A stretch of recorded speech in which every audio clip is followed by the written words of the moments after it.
नमस्कार। आकाशवाणी से प्रस्तुत है समाचार संध्या।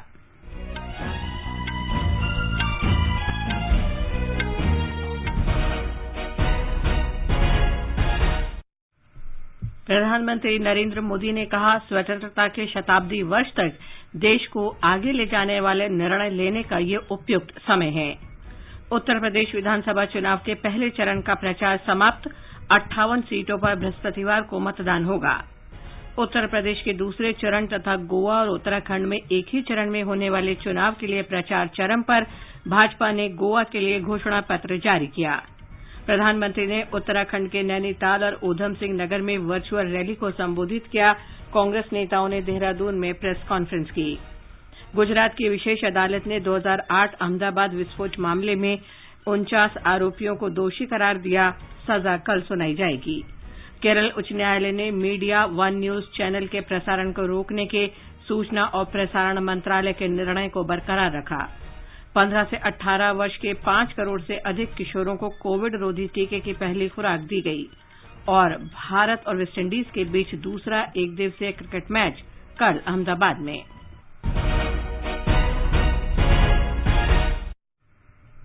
समाचार संध्या में नीलम मलकानिया के साथ मैं लवलीन निगम। कोरोना वायरस के नए स्वरूप ओमिक्रॉन से चिंताएं बढ़ी हैं। श्रोताओं से अपील है कि वो सतर्क रहें और पूर्ण टीकाकरण कराएं। 15 से 18 वर्ष के किशोरों और अन्य लोगों के टीकाकरण में भी मदद करें। सुरक्षित रहने के लिए कृपया इन 3 सरल उपायों का पालन अवश्य करें। मास्क पहनें, 2 गज की सुरक्षित दूरी बनाए रखें, हाथ और चेहरा साफ रखें। कोविड से संबंधित किसी भी जानकारी और मार्गदर्शन के लिए राष्ट्रीय हेल्पलाइन नंबर 011-2397-8046 और 1075 पर संपर्क करें। अब समाचार विस्तार से। प्रधानमंत्री नरेंद्र मोदी ने कहा है कि भारतीय लोकतंत्र के लिए सबसे बड़ा खतरा वंशवादी पार्टियां हैं। उन्होंने कहा कि जब किसी राजनीतिक पार्टी में एक परिवार का वर्चस्व हो जाता है तो पार्टी अपनी प्रासंगिकता खो देती है।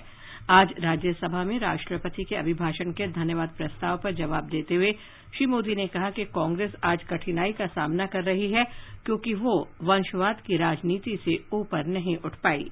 डेमोक्रेसी डिबेट ये भारत में सदियों से चल रहा है और कांग्रेस की कठिनाई ये है, डायनेस्टी के आगे उन्होंने कुछ सोचा ही नहीं। और पार्टी में जो डेमोक्रेसी की बात करते हैं ना, वो जरा समझे, भारत के लोकतंत्र को सबसे बड़ा खतरा परिवारवादी पार्टियों का है, ये मानना पड़ेगा। देश के संघीय ढांचे को मजबूत करने की अपनी प्रतिबद्धता जताते हुए प्रधानमंत्री ने कहा कि भारत की प्रगति तब और मजबूत होगी जब देश के विकास को ध्यान में रखते हुए क्षेत्रीय आकांक्षाओं को पूरा किया जाएगा। उन्होंने कहा कि जब राज्य उन्नति करते हैं तो देश प्रगति करता है। श्री मोदी ने कहा कि जीएसटी परिषद का गठन देश के मजबूत संघीय ढांचे का सबसे बड़ा उदाहरण है। प्रधानमंत्री ने कहा कि देश पात्र आबादी के 100% टीकाकरण की दिशा में आगे बढ़ रहा है। उन्होंने कहा कि 130 करोड़ भारतीयों की इच्छा शक्ति के कारण दुनिया भारत के प्रयासों की प्रशंसा कर रही है। हेल्थ केयर वर्कर्स, हमारे वैज्ञानिक, इन्होंने जो काम किया है उसकी सराहना करने से भारत की प्रतिभा तो खिलेगी, लेकिन इस प्रकार से जीवन खपाने वाले लोगों का भी हौसला बुलंद होगा और इसलिए सदन बड़े गौरव के साथ उनका अभिनंदन करता है, उनका धन्यवाद करता है। श्री मोदी ने कहा कि कोविड महामारी के दौरान 80 करोड़ से अधिक गरीबों को मुफ्त खाद्यान्न उपलब्ध कराया गया। इस कोरोना काल में 80 करोड़ से भी अधिक देशवासियों को मुफ्त राशन की व्यवस्था, चूल्हा कभी न जले ऐसी स्थिति पैदा न हो, ये काम भारत ने करके दुनिया के सामने एक उदाहरण प्रस्तुत किया। इसी कोरोना काल में लाखों परिवारों को, गरीबों को पक्का घर देने के अपने वादे की दिशा में हम लगातार चलते रहे और आज गरीब का भी घर खर्चा लाखों में होता है। जितने करोड़ों परिवारों को एक घर मिला है ना, हर गरीब परिवार आज लखपति कहा जा सकता है। प्रधानमंत्री ने कहा कि किसानों ने अत्यधिक फसल का उत्पादन किया है और न्यूनतम समर्थन मूल्य पर रिकॉर्ड खरीद की है। हमारे किसानों ने कोरोना के इस कालखंड में बम्पर पैदावार की और एमएसपी ने भी रिकॉर्ड खरीदी करके नए विक्रम प्रस्थापित किए। श्री मोदी ने कहा कि सरकार ने कृषि तथा सूक्ष्म, लघु और मझोले क्षेत्र पर ध्यान केंद्रित किया है, जो रोजगार के अवसर प्रदान करता है। इसी कोरोना काल में इंफ्रास्ट्रक्चर से जुड़े हुए कई प्रोजेक्ट्स पूरे किए गए, क्योंकि हम जानते हैं कि ऐसे संकट के काल में इंफ्रास्ट्रक्चर पर जो इन्वेस्टमेंट होता है वो रोजगार के अवसरों को सुनिश्चित करता है, और इसलिए हमने उस पर भी बल दिया ताकि रोजगार भी मिलता रहे और सारे प्रोजेक्ट्स हम पूरे भी कर पाए। कठिनाइयां थी लेकिन उसको कर पाए। श्री मोदी ने कहा कि देश आजादी का अमृत महोत्सव मना रहा है और आने वाले 25 वर्षों में देश को आगे ले जाने वाले निर्णय लेने का ये उपयुक्त समय है। आज देश आजादी का अमृत महोत्सव मना रहा है। 75 साल का आजादी के कालखंड में देश को दिशा देने का अनेक स्तर पर प्रयास हुए हैं, और उन सबका लेखा जोखा लेकर के जो अच्छा है उसे आगे बढ़ाना, जो कमियां हैं उसको करेक्ट करना, और जहां नए इनिशिएटिव लेने की आवश्यकता है वो नए इनिशिएटिव लेना। प्रधानमंत्री के उत्तर के बाद सदन ने विपक्षी सदस्यों के सभी प्रकार के संशोधनों की मांग को दरकिनार करते हुए राष्ट्रपति के अभिभाषण पर धन्यवाद प्रस्ताव को स्वीकृति दे दी। उत्तर प्रदेश में विधानसभा चुनाव के पहले चरण का प्रचार अभियान आज शाम समाप्त हो गया। इस चरण में 10 फरवरी को 58 सीटों के वोट डाले जाएंगे। राज्य में 10 फरवरी से 7 मार्च तक 7 चरणों में मतदान होगा। ब्यौरा हमारे संवाददाता से। जिन जिलों में पहले चरण में वोट डाले जाएंगे उनमें हापुड़, गाजियाबाद, गौतम बुद्ध नगर, बागपत, शामली, मुजफ्फरनगर, बुलंदशहर, मेरठ, मथुरा, आगरा और अलीगढ़ शामिल हैं। पहले चरण की 58 सीटों में से 9 सीटें अनुसूचित जाति के लिए आरक्षित हैं। इन सीटों के लिए कुल 623 उम्मीदवार अपनी किस्मत आजमा रहे हैं। पहले चरण में राज्य सरकार के 9 मंत्रियों की राजनीतिक किस्मत का भी फैसला होगा, जिनमें थाना भवन सीट से उम्मीदवार गन्ना मंत्री सुरेश राणा, मुजफ्फरनगर से कपिल देव अग्रवाल, छाता से लक्ष्मी नारायण चौधरी, गाजियाबाद से अतुल गर्ग, हस्तिनापुर से दिनेश खटीक और मथुरा शहर से श्रीकांत शर्मा शामिल हैं। इन 58 सीटों में से पिछले विधानसभा चुनाव में भारतीय जनता पार्टी ने 53 सीटों पर जीत हासिल की थी। वहीं 2 सीटें समाजवादी पार्टी और बहुजन समाज पार्टी को मिली थीं, जबकि 1 सीट राष्ट्रीय लोकदल के खाते में गई थी। सुशील चंद्र तिवारी, आकाशवाणी समाचार, लखनऊ। उत्तर प्रदेश में दूसरे चरण तथा गोवा और उत्तराखंड में एक ही चरण में होने वाले चुनाव के लिए प्रचार ने जोर पकड़ लिया है। विभिन्न दलों के स्टार प्रचारक और प्रमुख नेता मतदाताओं को रिझाने में लगे हुए हैं। घर घर जाकर प्रचार और वर्चुअल माध्यम से मतदाताओं से अपील भी की जा रही है। इस चरण का मतदान 14 फरवरी को होगा। भारतीय जनता पार्टी के वरिष्ठ नेता और प्रधानमंत्री नरेंद्र मोदी ने आज उत्तर प्रदेश में रामपुर, संभल और बदायूं जिलों में वर्चुअल रैली को संबोधित किया। जन चौपाल कार्यक्रम में प्रधानमंत्री ने कहा कि उत्तर प्रदेश भाजपा ने अगले 5 साल के लिए संकल्प पत्र जारी किया है और ये गरीबों, किसानों और युवाओं को सशक्त करेगा। उन्होंने कहा कि संकल्प पत्र से विकास कार्यों को मजबूती मिलेगी। श्री मोदी ने कहा कि भाजपा सरकार ने पिछली बार के घोषणा पत्र में जो वादे किए थे वो पूरे किए हैं। समाजवादी पार्टी ने उत्तर प्रदेश विधानसभा चुनाव के लिए 10 उम्मीदवारों की एक और सूची जारी की है। पार्टी ने बलिया, बस्ती, देवरिया, कुशीनगर, चंदौली, मऊ और महाराजगंज जिलों के निर्वाचन क्षेत्रों के लिए उम्मीदवारों की घोषणा की है। बलिया जिले के बायरिया से जयप्रकाश अंचल को उम्मीदवार बनाया गया है। भाजपा के वरिष्ठ नेता और प्रधानमंत्री नरेंद्र मोदी ने आज उत्तराखंड के नैनीताल और ऊधम सिंह नगर में वर्चुअल माध्यम से चुनाव रैली को संबोधित किया। प्रधानमंत्री ने कहा कि ये चुनाव इस दशक को उत्तराखंड का दशक बनाने में अहम भूमिका निभाएगा। उन्होंने कहा कि ये चुनाव अगले 25 वर्षों के लिए राज्य की नींव को भी मजबूत करेंगे। श्री मोदी ने कहा कि उनका राज्य के साथ एक विशेष रिश्ता है। उत्तराखंड की धरती से मेरा एक विशेष नाता रहा है, आप लोगों से मेरा विशेष नाता रहा है। और आज नहीं, मैं गुजरात का मुख्यमंत्री था तब भी, गुजरात के मुख्यमंत्री के पहले संगठन का काम करता था तब भी, और उसके पहले भी मेरी एक जिंदगी थी। मैं आपके बीच में रहा हूं, आप मुझे अच्छी तरह जानते हैं, मैं आपको जानता हूं, आपके दुख दर्द को जानता हूं, अपने सपनों को जानता हूं। और जब आपका कोई यहां बैठा है तो आपके लिए जिएगा कि नहीं जिएगा, आपके लिए काम करेगा कि नहीं करेगा। श्री मोदी ने कहा कि भाजपा सरकार के कार्यकाल में उत्तराखंड में ढांचागत विकास पर ध्यान दिया जा रहा है। उत्तराखंड से दिल्ली की दूरी बहुत कम हो रही है। इस बजट में भी उत्तराखंड के आधुनिक इंफ्रास्ट्रक्चर को और बल दिया गया है। पर्वतमाला प्रोजेक्ट से जो हिमालयन सारी छोटी पर्वतमालाएं हैं, हमारे उत्तराखंड की सड़कें और आधुनिक होने वाली हैं। यहाँ के महत्वपूर्ण तीर्थों, मंदिरों और पर्यटक स्थलों को रोपवे से जोड़ने पर स्थानीय लोगों को सुविधा भी मिलेगी और रोजगार भी मिलेगा। उधर कांग्रेस के राष्ट्रीय प्रवक्ता प्रोफेसर गौरव वल्लभ ने एक प्रेस कॉन्फ्रेंस में भाजपा सरकार पर राज्य के लिए रोजगार, शिक्षा और महिलाओं के खिलाफ अपराध में पर्याप्त काम न करने का आरोप लगाया। भारतीय जनता पार्टी ने आज गोवा चुनाव के लिए घोषणा पत्र संकल्प पत्र के रूप में जारी किया। वरिष्ठ नेता और केंद्रीय मंत्री नितिन गडकरी ने बताया कि इसमें राज्य को महामारी के बाद की दुनिया में सह कार्यस्थलों और दूरस्थ कार्य के लिए एक गंतव्य में बदलने का वादा किया गया है। गोवा की अर्थव्यवस्था $5 करोड़ तक की होगी। श्री गडकरी ने कहा कि पार्टी ने 80% वायदे को पूरा किया है और उन्होंने रिपोर्ट कार्ड भी जारी किया। मुख्यमंत्री प्रमोद सावंत ने कहा कि घरेलू उपभोक्ताओं के सशक्तिकरण के लिए प्रत्येक वर्ष में 3 गैस सिलेंडर मुफ्त उपलब्ध करवाए जाएंगे। राज्य सरकार द्वारा पेट्रोल और डीजल पर लागू वैट को अगले 5 वर्ष तक नहीं बढ़ाया जाएगा।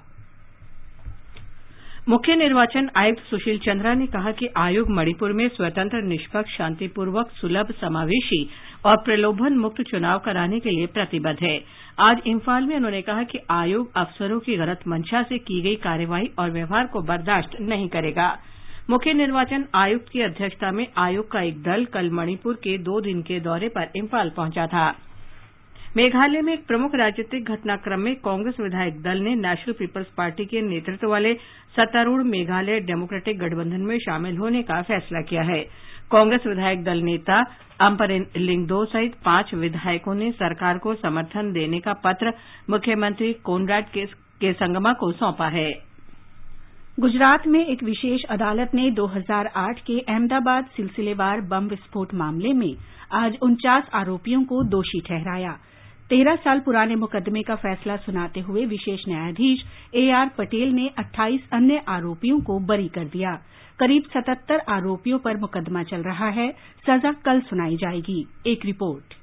इस मामले में 26 जुलाई 2008 को अहमदाबाद में सिलसिलेवार बम विस्फोट हुए थे, जिनमें 56 लोगों की मृत्यु हुई थी और 200 से अधिक लोग घायल हुए थे। विस्फोट 2 अस्पतालों सहित भीड़भाड़ वाले सार्वजनिक स्थानों पर किए गए थे, जिससे लोगों में दहशत फैलाई जा सके। उस दिन अहमदाबाद में लगभग 1 घंटे के अंतराल में कुल 23 विस्फोट हुए थे। सीरियल धमाकों से ठीक पहले इंडियन मुजाहिदीन की ओर से टेलीविजन चैनलों और मीडिया को धमकी भरा ईमेल भेजा गया था। इसके बाद एक और बड़ी साजिश को नाकाम करते हुए सतर्क पुलिस ने सूरत शहर के विभिन्न हिस्सों से 29 जिंदा बम बरामद किए थे। योगेश पंड्या, आकाशवाणी समाचार, अहमदाबाद।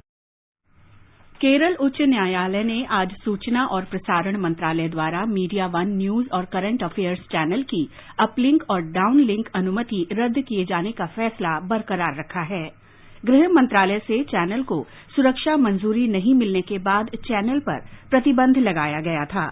सूचना और प्रसारण मंत्रालय ने इस वर्ष 31 जनवरी को ये आदेश जारी किया था। चैनल का नाम भी स्वीकृत चैनलों की सूची से हटा दिया गया था। संसदीय कार्य मंत्री प्रहलाद जोशी ने विद्यार्थियों से किसी भी विवाद से बचने के लिए अपने स्कूलों में ड्रेस कोड का पालन करने की अपील की है। कर्नाटक में हिजाब विवाद पर आज संसद के बाहर उन्होंने कहा कि कुछ लोग राजनीतिक लाभ लेने के लिए इस मुद्दे को उठा रहे हैं। श्री जोशी ने कहा कि स्कूल के शिक्षकों, प्रधानाचार्यों से सुनिश्चित करने का अनुरोध किया गया था कि विद्यार्थी स्कूल के ड्रेस कोड का पालन करें। गृहमंत्री अमित शाह ने आज श्री रामानुजाचार्य की प्रतिमा समता मूर्ति का दौरा किया। इस प्रतिमा को कुछ दिन पहले प्रधानमंत्री नरेंद्र मोदी ने समर्पित किया था। श्री शाह ने कहा कि स्टैच्यू ऑफ इक्वालिटी ने श्री रामानुजाचार्य के संदेश को पूरी दुनिया तक पहुंचाया है। स्वास्थ्य मंत्री डॉक्टर मनसुख मांडविया ने कहा है कि अब तक 15 से 18 वर्ष की आयु के 5 करोड़ से अधिक युवाओं को टीके की पहली खुराक दी जा चुकी है। श्री मांडविया ने युवा शक्ति की सराहना की और कहा कि यंग इंडिया इस महामारी से पूरे जोश के साथ लड़ रहा है।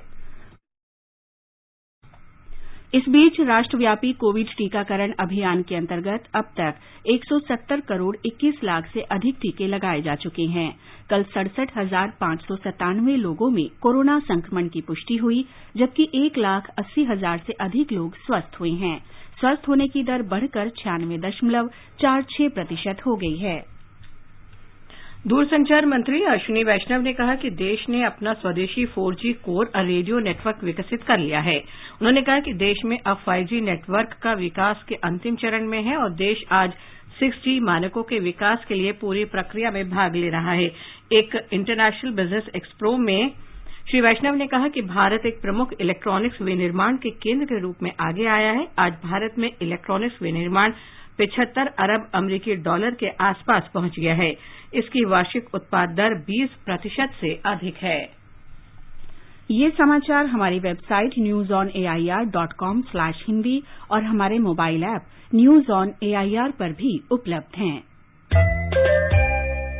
मनुष्य के स्पंज समान फेफड़े हवा सोखने के लिए बने हैं, लेकिन कुछ लोग फेफड़ों को बीड़ी सिगरेट का धुआं सोखने के लिए इस्तेमाल करते हैं। एक आम धूम्रपान करने वाले व्यक्ति के फेफड़ों को अगर आप निचोड़ कर देखें तो इतनी मात्रा में आपको साल भर का कैंसर पैदा करने वाला टार मिलेगा। इतना टार आपको बीमार, बहुत बीमार बनाने के लिए काफी है। तंबाकू आज ही छोड़ें। सहायता के लिए 1800-112356 पर कॉल करें या मिस्ड कॉल दें 01122901 पर। भारत सरकार के स्वास्थ्य एवं परिवार कल्याण मंत्रालय द्वारा जनहित में जारी। बेटी बचाओ, बेटी पढ़ाओ, इसको निरंतर बल देना है और इसलिए उसके लिए एक सामाजिक सुरक्षा भी चाहिए।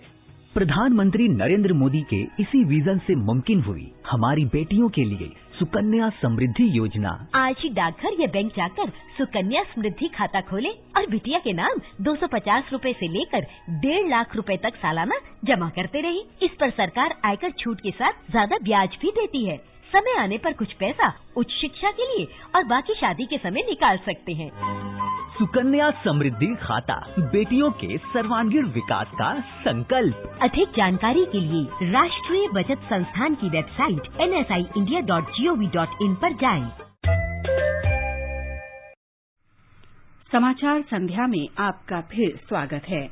आगे बढ़ने से पहले मुख्य समाचारों पर एक नजर। प्रधानमंत्री नरेंद्र मोदी ने कहा, स्वतंत्रता के शताब्दी वर्ष तक देश को आगे ले जाने वाले निर्णय लेने का ये उपयुक्त समय है। उत्तर प्रदेश विधानसभा चुनाव के पहले चरण का प्रचार समाप्त, 58 सीटों पर बृहस्पतिवार को मतदान होगा। उत्तर प्रदेश के दूसरे चरण तथा गोवा और उत्तराखंड में एक ही चरण में होने वाले चुनाव के लिए प्रचार चरम पर। भाजपा ने गोवा के लिए घोषणा पत्र जारी किया। प्रधानमंत्री ने उत्तराखंड के नैनीताल और उधम सिंह नगर में वर्चुअल रैली को संबोधित किया। कांग्रेस नेताओं ने देहरादून में प्रेस कॉन्फ्रेंस की। गुजरात की विशेष अदालत ने 2008 अहमदाबाद विस्फोट मामले में 49 आरोपियों को दोषी करार दिया। सजा कल सुनाई जाएगी। केरल उच्च न्यायालय ने मीडिया वन न्यूज चैनल के प्रसारण को रोकने के सूचना और प्रसारण मंत्रालय के निर्णय को बरकरार रखा। 15 से 18 वर्ष के 5 करोड़ से अधिक किशोरों को कोविड रोधी टीके की पहली खुराक दी गई और भारत और वेस्टइंडीज के बीच दूसरा एक दिवसीय क्रिकेट मैच कल अहमदाबाद में। और अब प्रस्तुत है संसद में आज हुई कार्यवाही की समीक्षा। पहले लोकसभा, लेखक हैं पीटीआई भाषा के दीपक रंजन। लोकसभा ने अंडर 19 क्रिकेट विश्व कप जीतने वाली भारतीय टीम को आज बधाई दी। लोकसभा अध्यक्ष ओम बिड़ला ने कहा कि हमारे युवा खिलाड़ियों ने अपनी विलक्षण प्रतिभा, अद्भुत कौशल, दृढ़ निश्चय, कठोर परिश्रम और उत्कृष्ट समर्पण से कोरोना महामारी की चुनौती को पार करते हुए असाधारण सफलता हासिल की है। शून्यकाल में कांग्रेस के नेता अधीर रंजन चौधरी ने कर्नाटक के कुछ शिक्षण संस्थानों में हिजाब को लेकर खड़े हुए विवाद का विषय लोकसभा में उठाया।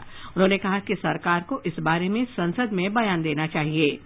भाजपा सांसद शिव कुमार उदासी ने कहा कि इस विषय से जुड़ा मामला अदालत के विचाराधीन है और कांग्रेस नेता को ये मुद्दा सदन में नहीं उठाना चाहिए। शून्यकाल के दौरान भाजपा के निशिकांत दुबे ने झारखंड की कोयला खदानों में कथित तौर पर गैरकानूनी उत्खनन का विषय उठाया और आरोप लगाया कि इसमें प्रदेश की सरकार तथा स्थानीय प्रशासन शामिल है। उन्होंने कहा कि मामले की सीबीआई जांच होनी चाहिए। लोकसभा में वित्त वर्ष 2022-23 के केंद्रीय बजट पर सोमवार को शुरू हुई चर्चा मंगलवार को भी जारी रही। शिवसेना के धैर्यशील माने ने कहा कि हमें सरकार की नीयत पर संदेह नहीं है, लेकिन नीतियों को लेकर संदेह जरूर है। सरकार से आग्रह है कि वो एमएसपी तय करे। वाईएसआर कांग्रेस पार्टी के लावू श्रीकृष्णा ने कहा कि आंध्र प्रदेश के साथ अन्याय हुआ है और केंद्र को इस पर ध्यान देना चाहिए। उन्होंने कहा कि केंद्र को जीएसटी के बकाये की राशि राज्यों को देनी चाहिए। जनता दल यूनाइटेड के दिनेश चंद्र यादव ने बजट की तारीफ करते हुए कहा कि ये बजट आम लोगों और गरीबों को ध्यान में रखकर बनाया गया है। बीजू जनता दल के भर्तृहरि मेहताब ने कहा कि बजट में शहरी क्षेत्र में मनरेगा की तर्ज पर गरीबों के लिए कोई योजना नहीं है। बहुजन समाज पार्टी के राम शिरोमणि वर्मा ने आरोप लगाया कि सरकार ने किसानों की अनदेखी की है।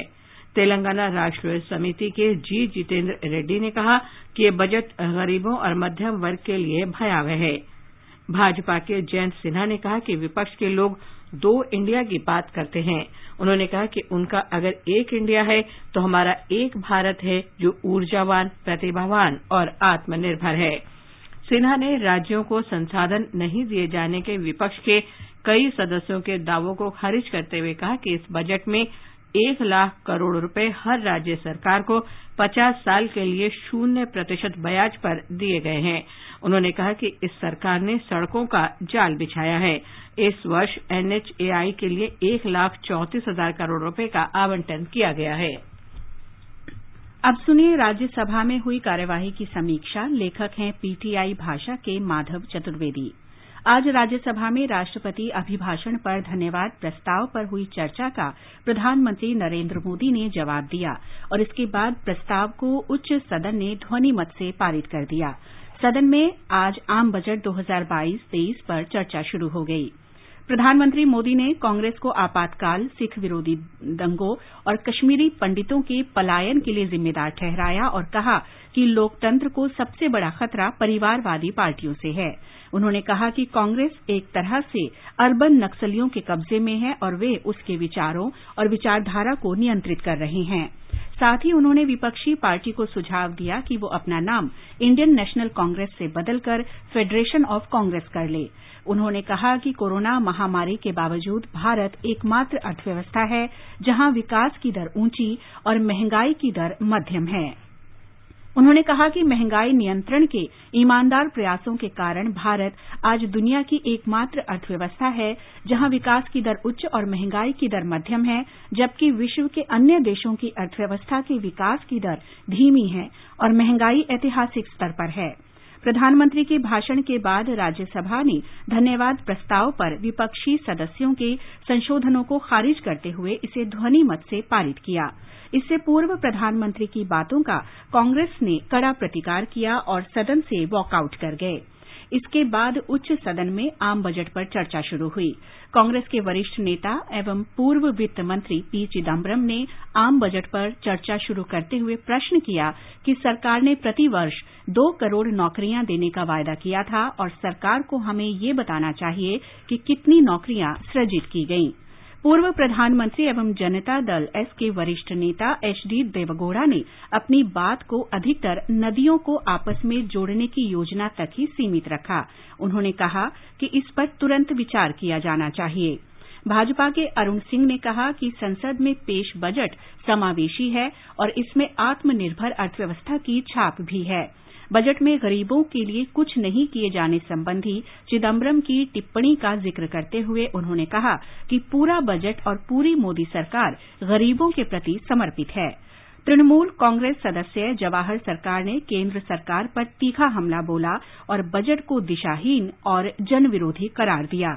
डीएमके सदस्य एम मोहम्मद अब्दुल्ला ने आरोप लगाया कि सरकार पुरानी योजनाओं को ही नए सिरे से पेश कर रही है। इससे पहले सदन की बैठक शुरू होने पर सभापति एम वेंकैया नायडू ने पूरे सदन की ओर से वेस्टइंडीज में इंग्लैंड को हराकर रिकॉर्ड 5वीं बार अंडर-19 विश्व कप जीतने पर भारतीय क्रिकेट टीम को बधाई दी। नायडू ने कहा कि उत्कृष्ट प्रदर्शन से युवा खिलाड़ियों ने पूरे देश को गौरवान्वित किया है।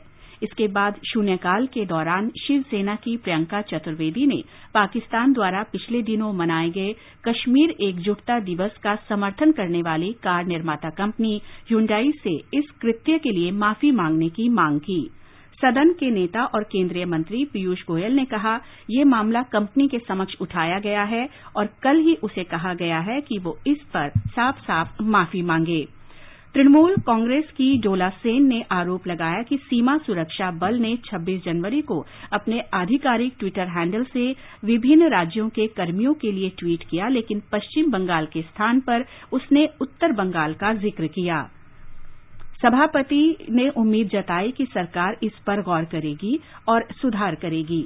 शून्यकाल के दौरान ही भाजपा के महेश पोद्दार ने पाकिस्तान में अल्पसंख्यकों के पूजा स्थलों पर हो रहे हमले, जबकि कांग्रेस के एल हनुमंथैया ने कर्नाटक में छात्राओं को हिजाब पहनने से रोके जाने का मुद्दा उठाया।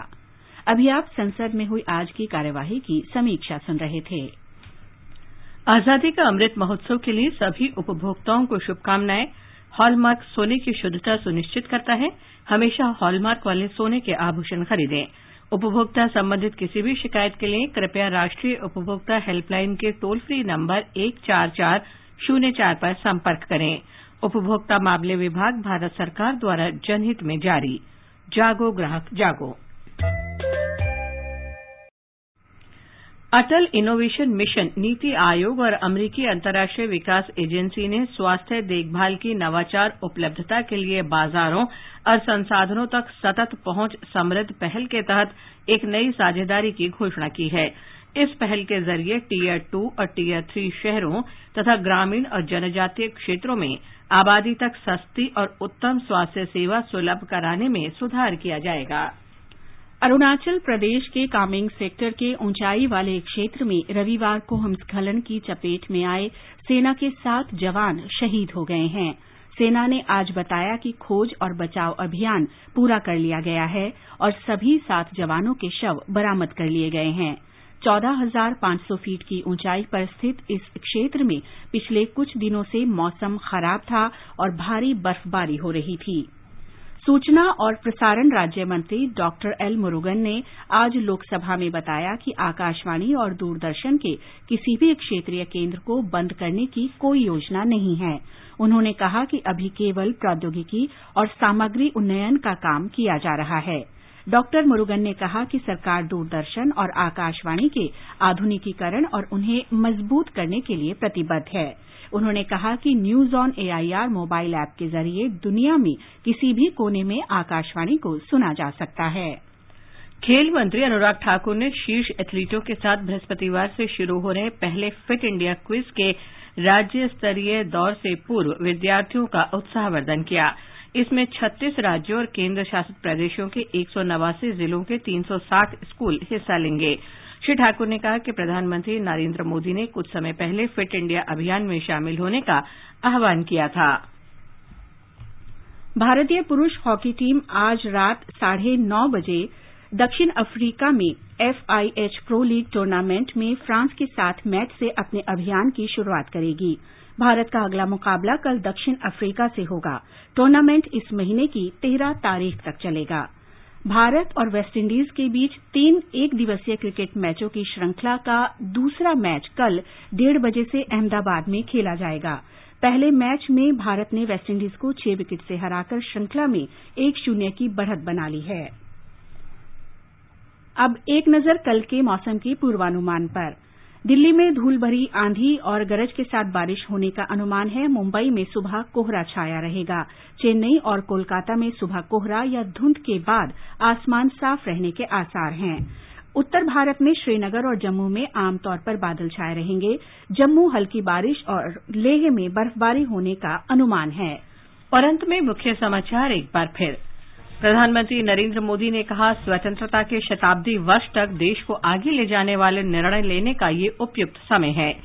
उत्तर प्रदेश विधानसभा चुनाव के पहले चरण का प्रचार समाप्त। 58 सीटों पर बृहस्पतिवार को मतदान होगा। उत्तर प्रदेश के दूसरे चरण तथा गोवा और उत्तराखंड में एक ही चरण में होने वाले चुनाव के लिए प्रचार चरम पर।